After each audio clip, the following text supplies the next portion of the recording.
Now let us see some important terms which we are supposed to know when we are learning this inclusive method and the exclusive method. Inclusive method is discrete classes, exclusive method is continuous classes. The first one is the range of the data. When we are talking about range of the data, we are talking about what from which number to which number are the scores which are present. That is, say suppose if I am talking about the scores in your class of maths in a particular exam, say the lowest score is 23 and the highest score is 93, then the range of the data will be 93 minus 23. So it is the highest score minus the lowest score, which is 93 minus 23 is 70. So see what is range of the data? The difference between the largest and the smallest number in a given data is called the range of the data. Coming next to class limit. Now what is class limit? The end values of a particular class are called as class limit. That is, in grouped frequency distribution, we said we will have groups of classes, right? So these are groups 31 to 40 or 41 to 50. These are groups. So in the class 31 to 40, both 31 and 40 are class limits. But 31 is lesser, 40 is greater. Therefore, 31 is called the lower class limit, while 40 is called the upper class limit. So, both 31 and 40 are class limits, while 31 is called the lower class limit and 40 is called the upper class limit.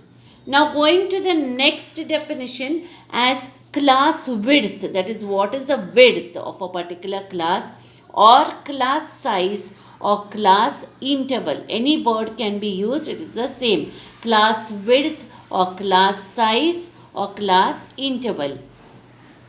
The difference between the lower limit and upper limit of a particular class interval is called the class width or size of the class. So if you are having classes like 31 to 41, 41 to 51, what we said?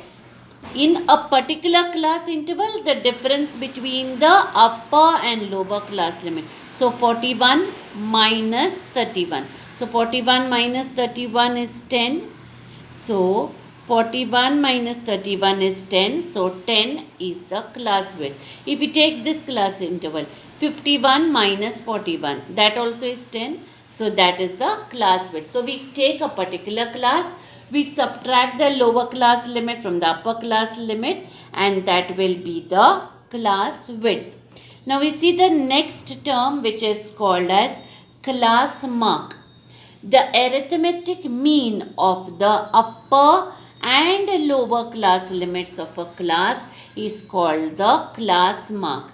When we say arithmetic mean, what do we mean? We are saying that we have to take the average. That is, we have to add both the lower class limit and upper class limit. Now we are taking two numbers, that means lower class limit and upper class limit. Two numbers, so we have to divide it by 2. Add both of them and divide by 2. So class mark is equal to lower class limit plus upper class limit upon 2. So in the class 21 to 30, class mark is 21 plus 30 upon 2. 21 plus 30 is 51 divided by 2. 2 goes in 50 25 times, then there is 1 left. 2 goes in 1, or half of 1 is 0.5, so it will be 25.5. So we write here 25.5. So the class mark is 25.5.